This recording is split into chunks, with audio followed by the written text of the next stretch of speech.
Olá pessoal, tudo bem? Hoje nós vamos continuar falando sobre isomeria. Lembrando que para termos substâncias isômeras temos que ter a mesma fórmula molecular, porém características diferentes, né? Vimos na nossa última aula sobre a isomeria plana. Hoje a gente vai falar da isomeria espacial. A isomeria espacial, ela pode ocorrer em moléculas abertas, tá? Que para que isso ocorra, nós temos que ter a presença da dupla ligação e a diferença de ligantes em carbonos. Ou seja, o carbono da direita e o da esquerda, né, levando em consideração a dupla, eles têm que ter ligante diferente. Seriam essas duas condições básicas para que tenhamos isomeria em cadeias abertas. Nas cadeias fechadas, dispensa essa presença da dupla, mas a diferença dos ligantes do carbono permanece.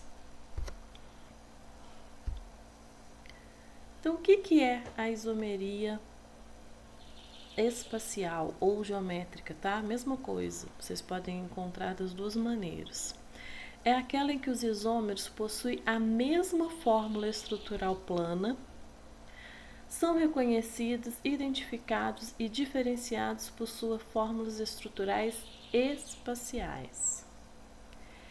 A isomeria espacial se divide em geométrica, cis e trans ou isomeria ótica. Hoje nós vamos nos dedicar exclusivamente na isomeria cis-trans. Os átomos podem dispor-se no espaço de duas maneiras diferentes, sem mudar as ligações entre si. Vamos partir dessa fórmula então. Nós vamos pegar a fórmula estrutural plana do 1,2 de cloro eteno. Então, o que eu falei com vocês no começo da aula? Pré-requisito para que ocorra a isomeria geométrica. Dupla ligação. Tem ligantes diferentes no carbono da direita e da esquerda. Hidrogênio e cloro, diferente. Da nossa direita, hidrogênio e cloro, diferente. Então, nós temos isomeria geométrica, certo?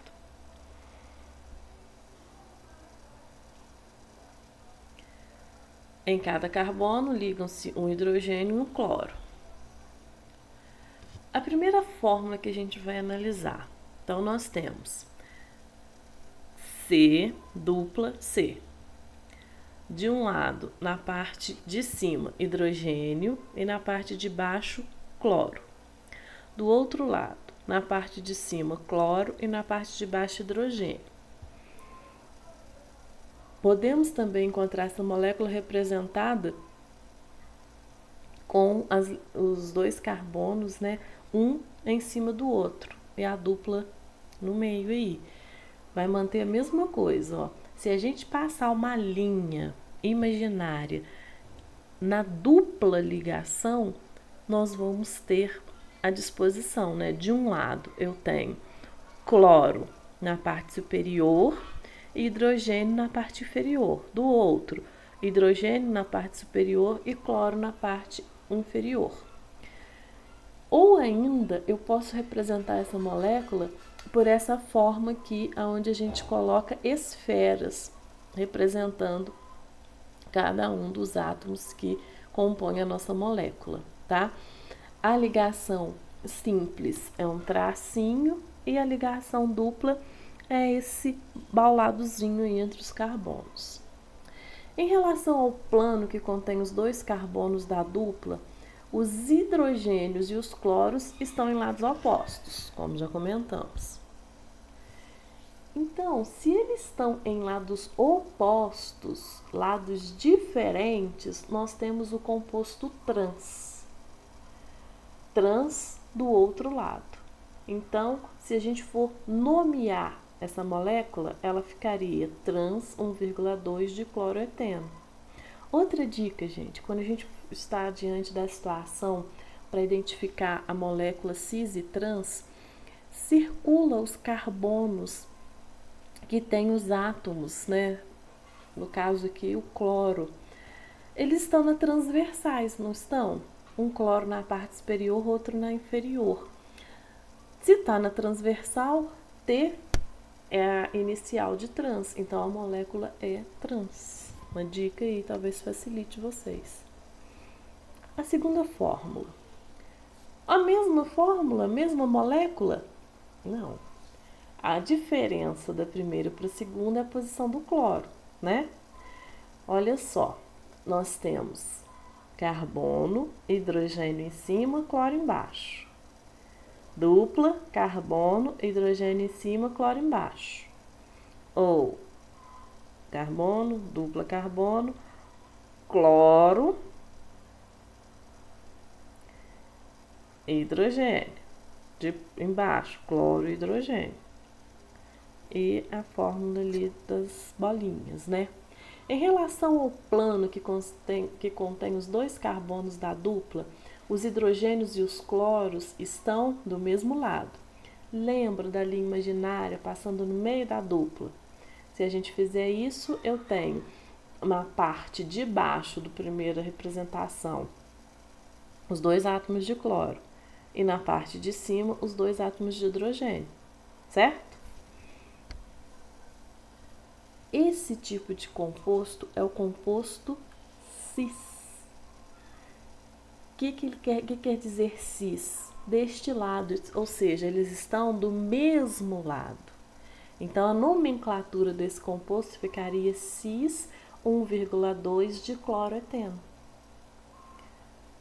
Se a gente quiser também, outra dica aí, se a gente circular os átomos de cloro e os átomos de carbono, forma uma letra C, que é a inicial de cis. Então, dica aí, talvez, né, se vocês acharem interessante, dá para vocês utilizarem o T de transversal e o C de cis, que vai aparecer na hora que a gente circula os átomos que estão ou de lados opostos ou do mesmo lado, na identificação dos compostos trans e cis aí nas moléculas. Então, ó, o que nós falamos lá no comecinho da aula. Isômeros geométricos. A gente tem nas cadeias abertas a dupla ligação, tá vendo que tá até circulado? Carbono, dupla, carbono.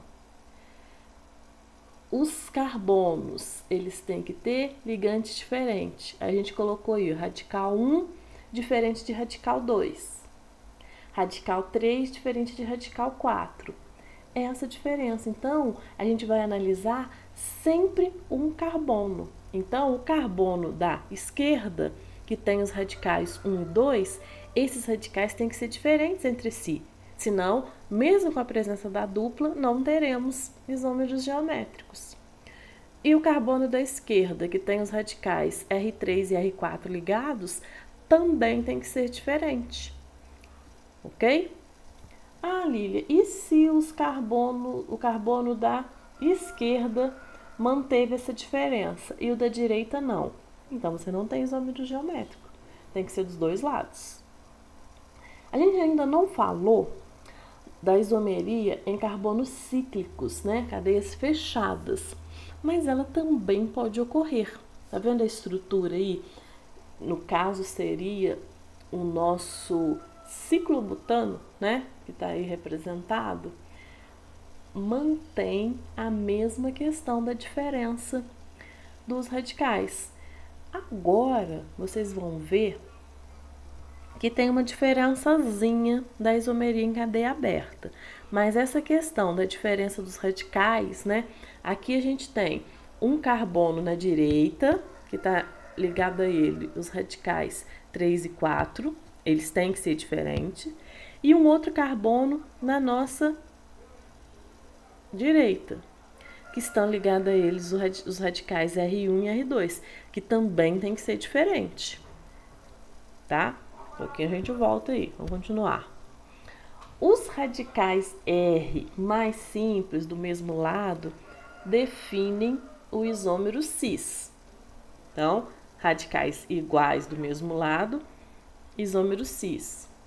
Os radicais R mais simples em lados opostos definem o isômero trans. Lados diferentes, lados opostos, isômero trans. Aqui, voltando um pouquinho nos isômeros cíclicos de cadeias fechadas. Vimos lá atrás a representação de um ciclo butano. Agora, a gente vai ver aqui a representação de um ciclo propano. Gente, então já dá para a gente perceber que na isomeria de compostos fechados de cadeias cíclicas não haverá a presença da dupla ligação. A única exigência para que ocorra isômeros geométricos em compostos fechados é que tenhamos 2 carbonos com radicais diferentes.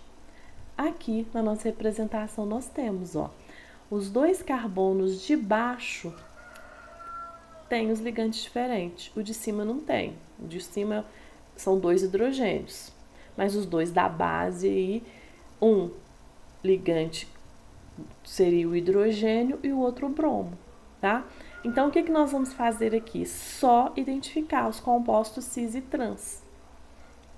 Aqui nós temos uma primeira representação, hidrogênio em cima, bromo embaixo, no carbono da esquerda. E no carbono da direita, hidrogênio em cima e bromo embaixo. Mesmo lado, não é? Eles estão no mesmo plano da nossa cadeia. Então, eu tenho o isômero cis, 1,2 dibromo ciclopropano. A segunda molécula, nós temos nos carbonos de baixo, da esquerda, hidrogênio em cima, bromo embaixo. E o da direita, bromo em cima, hidrogênio embaixo. O nosso átomo de bromo está em planos diferentes, em lados opostos. Então, eu tenho a representação do composto trans, 1,2 de bromo ciclopropano. Ok? Até destaquei, né, que não existe a necessidade da dupla aí. Espero que vocês tenham compreendido direitinho, tá? Achei por bem separar, né? Nossa primeira aula foi de isomeria plana. Essa segunda ficou mais curtinha, de isômeros geométricos, e a gente fecha na semana que vem com os isômeros ópticos, né? Ok? Obrigadinho, bons estudos para vocês e até a próxima aula. Lembrando que qualquer dúvida eu estou à disposição.